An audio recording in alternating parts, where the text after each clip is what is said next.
Okay, hey, it's Mr. Shrum, and I'm back to finish up the carrying capacity of ecosystems tutorial. And we left off at invasive species.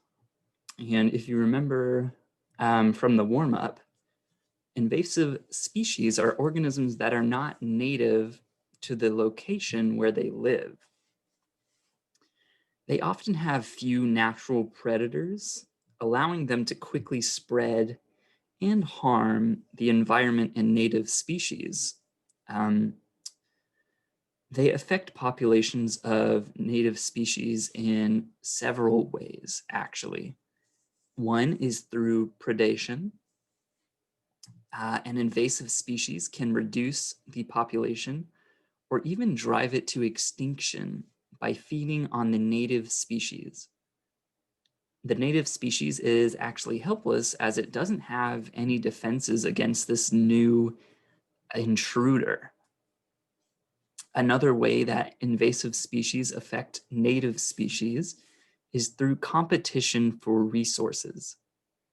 Invasive species may be better adapted to use the resources, leaving few for the native species. For example, zebra mussels from Eastern Europe invaded the Great Lakes of North America. And these mussels filter out tiny food particles from the water, reducing the availability of food for native mussels and other aquatic species.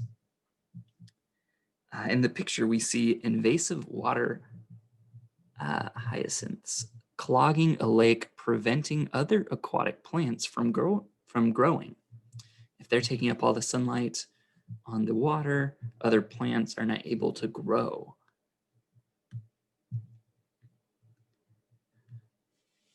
Now, invasive species can enter a habitat in several ways. Most involve humans. Intentional introduction. Humans have introduced species into non-native areas to help control pests that damage crops or invade homes. Unintentional human-caused introduction. Small mammals, insects, other species can stow away in cars, boats, trains, even planes. They then start new populations, sometimes thousands of miles away from their native location. The pet trade and horticultural practices are other ways humans introduce foreign species into a new area. When pets or seeds escape into the wild, they may become invasive. Loss or changes to habitat, changes to food supply, shelter, and other resources can cause species to move to other ecosystems in search of these resources.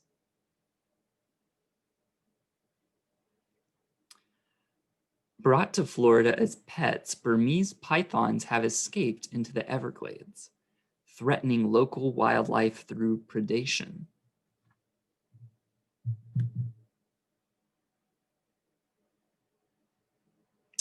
Now, in this question, there's a video about koki, tree frogs in Hawaii.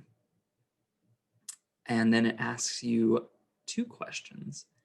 How has the koki tree affected the population of native species? What questions do you have about the residents' methods of population control of these frogs? So click that link and then see if you can answer these questions.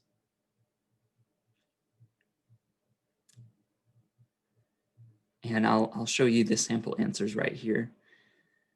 The koki tree frogs are harming the native bird populations by decreasing the birds' food supply. And here's a sample questions that you may have about the methods. Does freezing the imported plants harm them?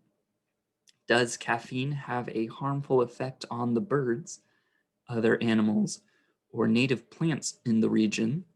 If so, what could be done to reduce the risk to these populations? What are the frogs' other mating habits? Is there a way to decrease the chances of successful reproduction in these frogs?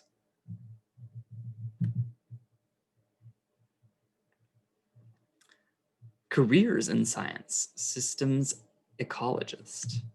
So let's take a look at a systems ecologist. An ecologist is a scientist who studies ecosystems.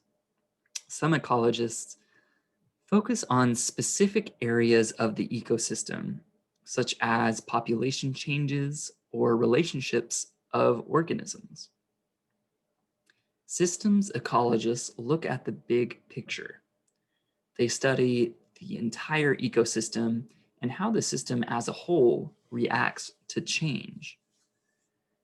A system is a series of working parts that function as a whole.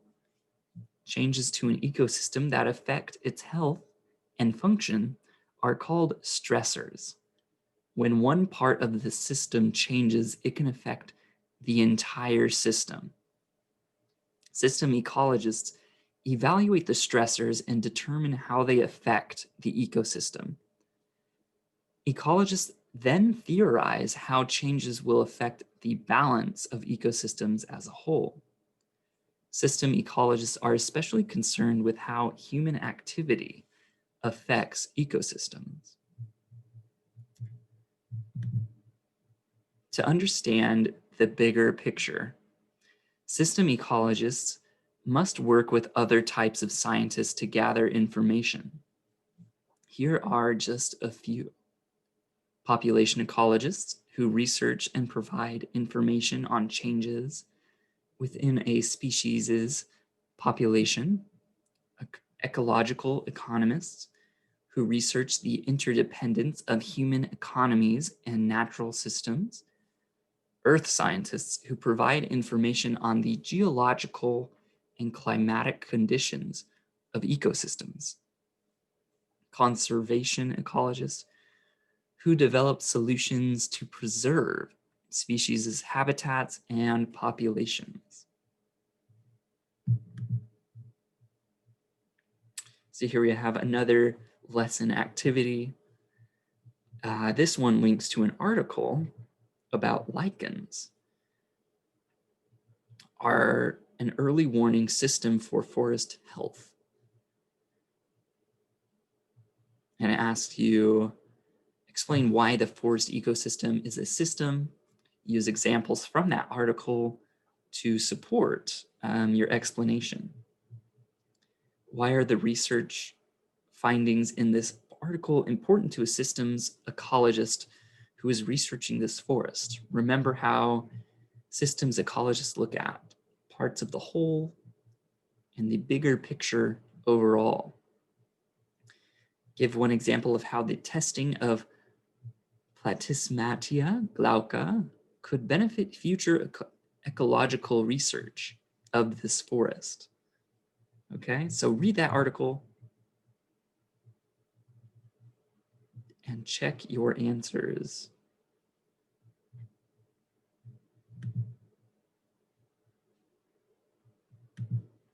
Summary, there's a summary video of everything, but that is the end of the carrying capacity unit.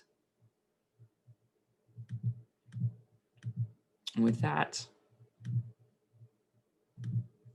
we can take a look at the lichens, are an early warning system for forest health.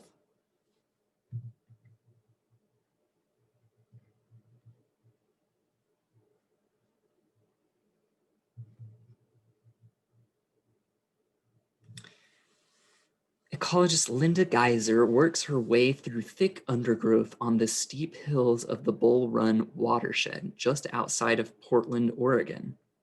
Every step in her heavy boots is deliberate. It would be easy to break an ankle here, or worse. A dense sea of ferns and berry bushes hides deep pits and sharp fallen branches. This treacherous slope is a U.S. Forest Service field site, one of many in the United States, recognizable by its bright orange flagging fluttering from the trees. Geyser has patrolled terrain like this for 30 years. As manager of the Forest Service's air quality program, she's tasked with monitoring pollution. So she has come here not to check sophisticated equipment, but to find lichens. Fringed and fuzzy, or as slick as a coat of paint, lichens are mosaics of fungi partnered with algae or cyanobacteria that speckle tree bark and dangle from the canopy. In those precarious perches, lichens absorb their food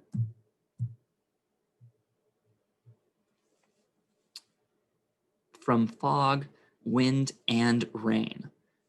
With no roots, but very absorbent tissue, lichens are exquisitely vulnerable to gases released from burning fossil fuels and other pollutants carried by the wind and rain. That sensitivity makes lichens powerful sentinels of forest health. Sentinels, you can think of that as like they tell you how healthy a forest is. So lichens are powerful messengers of forest health.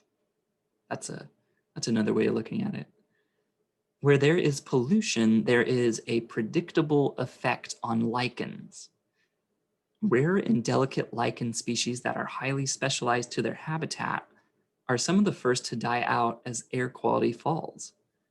Less sensitive generalist lichens hang on longer and in some cases even survive and expand. Both can signal problems to come. A 2014 study linked an abundance of the nitrogen-loving lichen, Candelaria pacifica, in Yosemite National Park with hotspots of excess nitrogen blown over from the sprawling farmlands of California's Central Valley. Nitrogen becomes a pollutant at very high concentrations. A 2015 study in Washington State tied an area of heavy metal pollution detected in lichen tissues in the Colville National Forest to a zinc and lead smelter just across the border with Canada. Pollution builds up inside lichen tissues in proportion to its concentration in the wider environment. Anything poisoning lichens is also accumulating more broadly in the forest.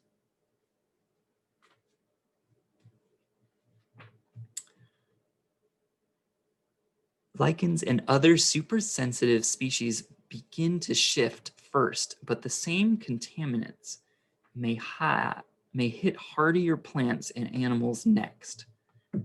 That's why Geyser is hiking in the shadow of Mount Hood. She jots down the name and abundance of every lichen species she finds at Bull Run to track changes in the lichen census since the last survey of this plot 10 years ago. Geyser carries a large clear bag in her pack and fills it with a seafoam green lichen called Platysmatia glauca. In a lab at the University of Minnesota, researchers will dissolve the P. glauca in acid to measure levels of 24 air pollutants. Other tests measure sulfur, nitrogen, and mercury. The Forest Service has used lichens to track air quality since the 1980s. What began as a few pilot studies has expanded into a national program with thousands of lichen monitoring plots across the country.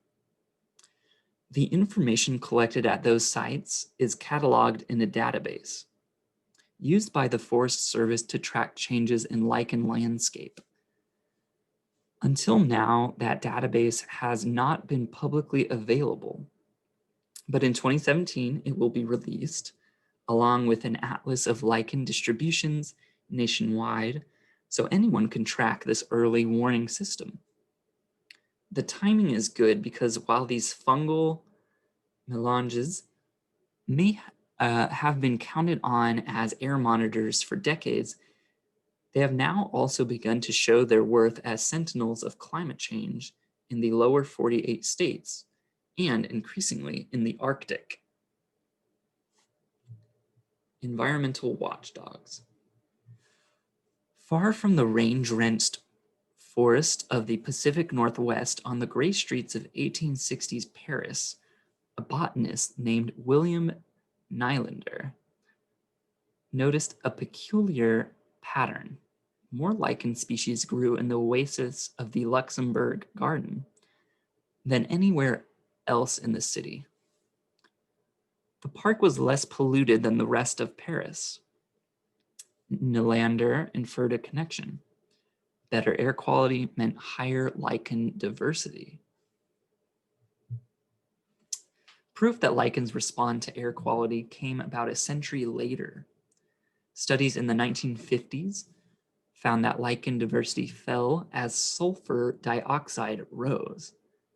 In 1958, botanist Eric Sky found that airborne sulfur dioxide emitted from a Swedish oil works killed lichens surrounding the factory.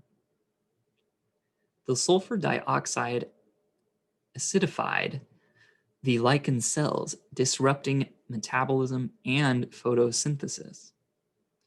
Other pollutants, like nitrogen dioxide, can also kill some lichen species by over-fertilizing them. Without protective structures common in plants, such as a waxy cuticle and pores that can close to keep out unwanted substances, lichens are especially vulnerable to environmental vagaries.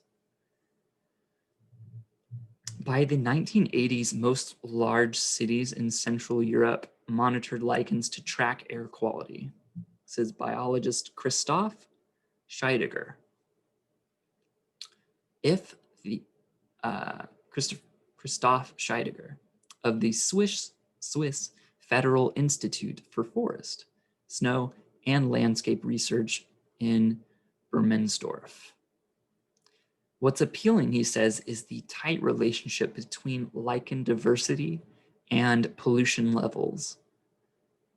When the number of sensitive lichens species goes down, it reveals areas where pollution levels are going up.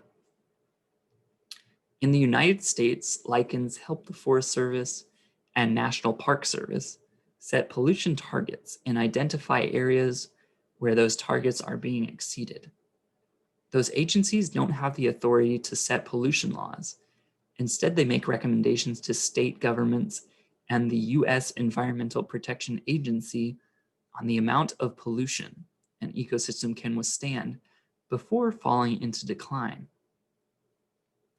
To figure out how much pollution is too much, government scientists look to lichens, as well as alpine plants, trees, grasses, and other parts of the ecosystem, says ecologist Tamara Blett of the National Park Service, which also monitors air quality. Many field studies show that lichens start to disappear at a lower amount of air pollution than other species, Blett says. Other organisms aren't affected until the pollution is higher. That means lichens set the high bar for pollution standards. Protect them, and everything else is safe.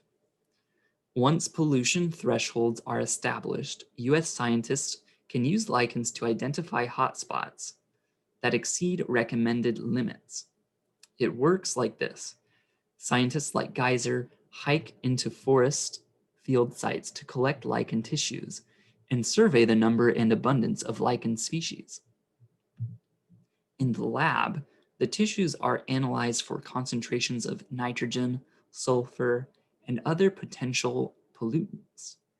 From the results, ecologists make a map that reveals red zones, orange zones, and green zones, where pollution thresholds are met or exceeded across the landscape, Blett says. Fluffy green wolf lichen, Lotharia vulpina, collected in 2011 along a major road in California's Sierra Nevada, had nitrogen levels exceeding recommended pollution limits. In Wyoming's Wind River Range, an area plagued by air pollution, nitrogen concentrations were twice as high in lichens growing near natural gas drilling operations as those growing farthest away. Researchers reported in 2013. Concentrations decreased exponentially with distance from drilling sites. Machines in nature. Lichens are like teeny living instruments, Blett says. Studying them is an order of magnitude cheaper than installing human-made air quality monitors. Each lichen plot cost $150 to $500, says Forest Service lichenologist Sarah Joven, who leads the lichen program with Geyser. Measuring pollutants directly using a human-made air quality monitor would cost $3,000 to $20,000 a year, Joven says, depending on the instrument and pollutants measured. It's an incredible savings, she says. Plus, Geyser adds, lichens can provide evidence of ecological harm, while chemical and physical methods tell only what's in the air or precipitation. They don't tell you if that level is harming living beings. While lichens have a huge cost advantage, they also have limitations as indicators. In general, Joven says, the content of lichen tissues today points to pollution over the last 6 to 12 months. They don't offer the same time frame precision as pricier instruments. Agencies navigate these pros and cons by using lichens in combination with other monitors. In places where the source of pollution is not clear, it doesn't make sense to install expensive instruments across the landscape. Instead, lichen studies are a first step to identify pollution hotspots, Blett and Joven explain. The more expensive monitors are installed at heavily polluted sites. Using two approaches together creates incredible efficiency and cost savings. When the EPA and Forest Service set out to track regional environmental health in the early 90s, they called on lichenologist Bruce McCune of Oregon State University in Corvallis. The agencies asked McCune to design pilot studies with lichens to assess air pollution. The early work grew into the same lichen census that brought Geyser to Bull Run. The Forest Service has almost 25 years of lichen data from more than 6,000 sites nationwide. It's unprecedented to have this scale of information, says Joven, who created the atlas over the last decade. This is the first time all of the data we've ever had has come together. Agencies including the Forest Service, Park Service, U.S. Geological Survey, and the Bureau of Land Management are all interested in lichens as environmental sentinels, she says. Now, all of a sudden, everyone and their mom wants to use lichens. When these data are released publicly in 2017, she says, they will set a baseline for lichen distributions nationwide. In 10 years or in 50, scientists will be able to track large-scale changes over time. And this last paragraph, climate change caused by greenhouse gas emissions presents its own kind of air quality problem. So climate change causes another air quality problem, and lichens may help keep an eye out for climate changes too. Small differences in temperature and moisture means big changes in the number and diversity of lichens in the landscape.